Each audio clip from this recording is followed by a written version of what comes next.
দেখেন কি ছিল, মৃত্যুর মুহূর্তেও তিনি সত্যের প্রতি অবিচল থেকেছিলেন। আমরা কি নিয়ে পড়তেছিলাম, এই ট্রান্সলেশনটা কি নিয়ে ছিল গতকালকে বলেন তো? সক্রেটিস নিয়ে। সক্রেটিস নিয়ে, কিন্তু এটার মূল টপিক কি? এথিক্স অ্যান্ড মোরালিটি, তাই না?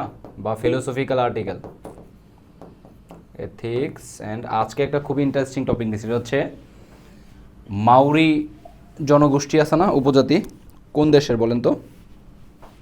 নিউজিল্যান্ডের মনে হয়। নিউজিল্যান্ডের। নিউজিল্যান্ডের ওই মাউরি জনগোষ্ঠীর জীবন নিয়ে আজকের আর্টিকেল হচ্ছে কালচার সংক্রান্ত। সো আমরা মাউরিকে চুজ করছি, খুব ইন্টারেস্টিং একটা টপিক। তাদের জীবনীও জানলাম বা মূল ইয়াগুলোও জানলাম, পাশাপাশি আমাদের ট্রান্সলেশনও করা হয়ে গেল। ওকে, আচ্ছা এটা আগে শেষ করি। মৃত্যুর মুহূর্তেও তিনি সত্যের প্রতি অবিচল থেকেছিলেন। Even at the what can moment of death, even at the moment of death, এমনকি মৃত্যুর মুহূর্তেও কমা তিনি সত্যের প্রতি অবিচল থেকেছিলেন। হি ওয়াজ ডিটারমাইন্ড বলতে পারি অবিচল থাকা, অথবা আমরা যেটা গতকালকে বলছিলাম স্ট্রিট ফাস্ট কুরিয়ার সার্ভিস আছে না, স্ট্রিট ফাস্ট কুরিয়ার, যেটা আমরা বিভিন্ন কিছু কুরিয়ার করতে ব্যবহার করি, এখন বাংলাদেশের জনপ্রিয় কুরিয়ারের মধ্যে একটা। Even at the moment of death he was street fast. কিসের প্রতি স্ট্রিট ছিল? স্ট্রিট ফাস্ট, সত্যের প্রতি। হ্যাঁ, সত্যের প্রতি। তাহলে to the truth, to the truth, TROUTH, truth, এতটুকু বলতে পারি। Even at the moment of death he was street fast to the truth, এরকম তিনি সত্যের প্রতি অবিচল ছিলেন। ওকে, সো এইটা একটা গেল। And the last one is সক্রেটিসের চিন্তা, আত্মোপলব্ধি এবং ত্যাগ আজও মানুষ সাথে অনুপ্রেরণা যোগায় অ্যান্ড জ্ঞানের পথকে আলোকিত করে। ঠিক আছে, তাহলে সক্রেটিসের চিন্তা, তাহলে দ্য থট অথবা থটস প্লুরাল ফর্মে। আত্ম-উপলব্ধি মানে সেলফ রিয়ালাইজেশন,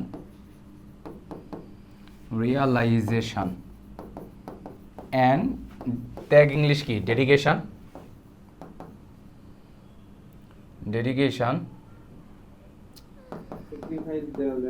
হ্যাঁ স্যাক্রিফাইস হইতে পারে।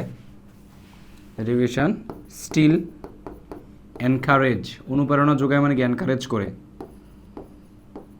এনকারেজ কাদের? মানব সভ্যতাকে।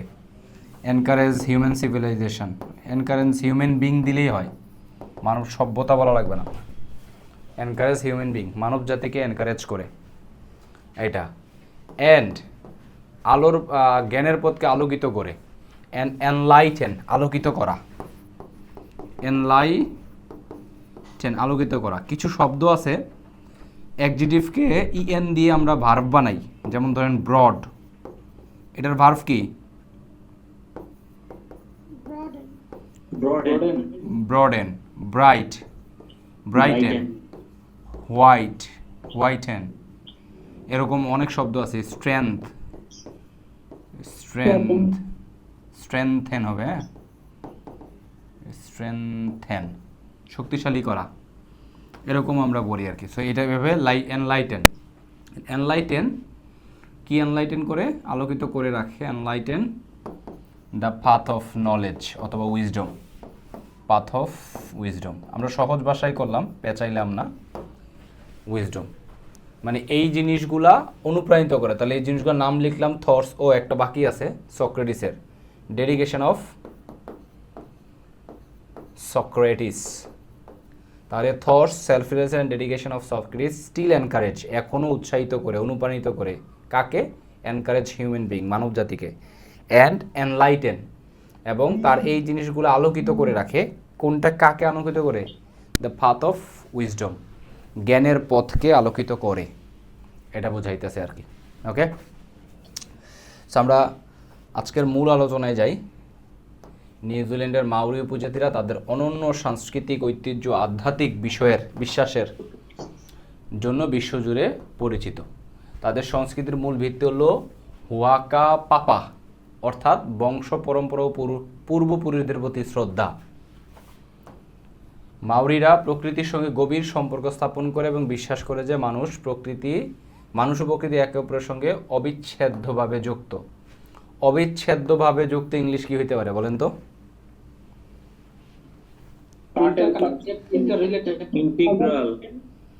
ইন্টিগ্রাল, হ্যাঁ ইন্টিগ্রাল পার্ট বলতে পারেন। আর এখন অথবা আপনি যদি এটাকে অবিচ্ছেদ্যভাবে বলছে তাহলে ইনসেপারেবলি এলওয়াই যুক্ত হবে অবিচ্ছেদ্যভাবে।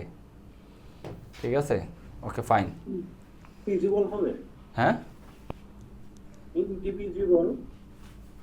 ইন কি বলছেন?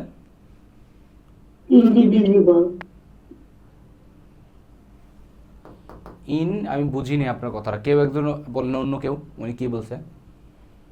ইন্ডিভিজুয়াল বলছে মনে হয়, ইন্ডিভিজুয়াল না, স্যার ইনডিভিজিবল, এটা ভাগ করা যায় না।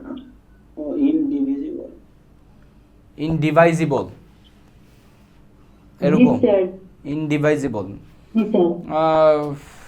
বলা যেতে পারে, প্রবলেম নাই। ইনডিসপেন্সিবলও তো বলা যায়, অবিচ্ছেদ্য অংশ, অপরিহার্য অংশ মানে তো ইন্ডিসপেন্সিবল। আচ্ছা, তাদের ঐতিহ্যবাহী নৃত্য হচ্ছে হাকা, যেটা হচ্ছে সাহস, ঐক্য, আত্মসম্মানের প্রতীক। কাঠখোদাই, বয়নশিল্প, উল্কি মানে হচ্ছে ট্যাটু, এবং গান তাদের শিল্প সংস্কৃতি প্রকাশের গুরুত্বপূর্ণ অংশ। মাউরি ভাষা হচ্ছে টেরেও মাউরি, নিউজিল্যান্ডের অন্যতম সরকারি ভাষা হিসেবে স্বীকৃত, যা তাদের সাংস্কৃতিক পরিচয়ের অবিচ্ছেদ্য অংশ। আজও মাউরি জনগণ তাদের পূর্ববর্তীদের রীতি ও মূল্যবোধ ধরে রেখেছে, আধুনিক সমাজে নিজের স্থান তৈরি করেছে এবং নিউজিল্যান্ডের জাতীয় সংস্কৃতিকে সমৃদ্ধ করেছে। সো আমরা সংস্কৃতির রিলেটেড এই আর্টিকেলটা আমরা চেষ্টা করব নিজেদের মতন করে ইংলিশে করার। অনন্য সংস্কৃতি, অনন্য ইংলিশ কি হইতে পারে? Unique, exactly, unique. ইউনিক বলতে পারি, অথবা ধরেন ইনডিস্টিংটিভ, ডিস্টিংটিভ, হ্যাঁ আচ্ছা বুঝি নাই। না, এপিক তো মহাকাব্য। আচ্ছা, সংস্কৃতি, ঐতিহ্য, আধ্যাত্মিক বিশ্বাস, স্পিরিচুয়াল বিলিফ।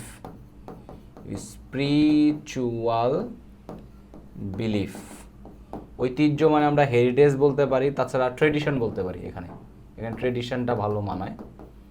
সংস্কৃতি মানে হচ্ছে কালচার।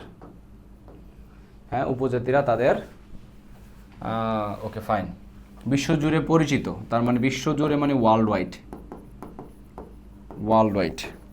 এই বাক্যটা আমরা কিভাবে করতে পারি? সাবজেক্ট কাকে ব্যবহার করব, কিভাবে স্টার্ট করব বলেন? আজকে তো কততম ক্লাস? আজকে 5ম ক্লাস। সো এতদিন আগের 4টা ক্লাস যারা করছেন তাদের একটা আইডিয়া হয়ে যাওয়ার কথা। আচ্ছা দেখেন, একজন বলছে অলরেডি মাউরি উপজাতি। এখানে মাউরি উপজাতি লেখা লাগবে না, এখানে মাউরি পিপল হবে। ওকে, শুধু এটা বললে হবে, দ্য মাউরি পিপল। মাউরি এভাবে হইতে পারে বানানটা, মাউরি পিপল অফ নিউজিল্যান্ডের মাউরি পিপলরা আর পরিচিত, তাই না? তাহলে আর রিনাউন্ড হইতে পারে, নোন হইতে পারে, ঠিক আছে? আর রিনাউন্ড, হ্যাঁ, আর রিনাউন্ড কেন পরিচিত, রিনাউন্ড কোথায় পরিচিত সেটাকে দিতে হবে। রিনাউন্ড হচ্ছে বিশ্বজুড়ে, রিনাউন্ড ওয়ার্ল্ড ওয়াইড, অথবা অ্যাক্রস দ্য ওয়ার্ল্ড বলতে পারেন। এক্স্যাক্টলি, ওয়ার্ল্ড ওয়াইড পরিচিত। কেন? ফর দেয়ার ইউনিক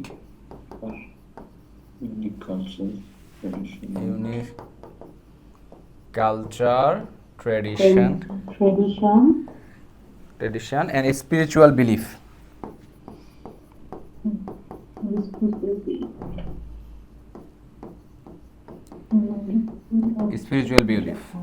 ওকে, আমরা এখানে কিন্তু আপনাদেরকে একটা ফ্রি হ্যান্ড রাইটিংয়ের ক্লাসে শিখাইছিলাম আমরা একটা সিরিয়াল মেনটেন করি অনেক সময় MPTR, most of the cases এইভাবে ফলো করি।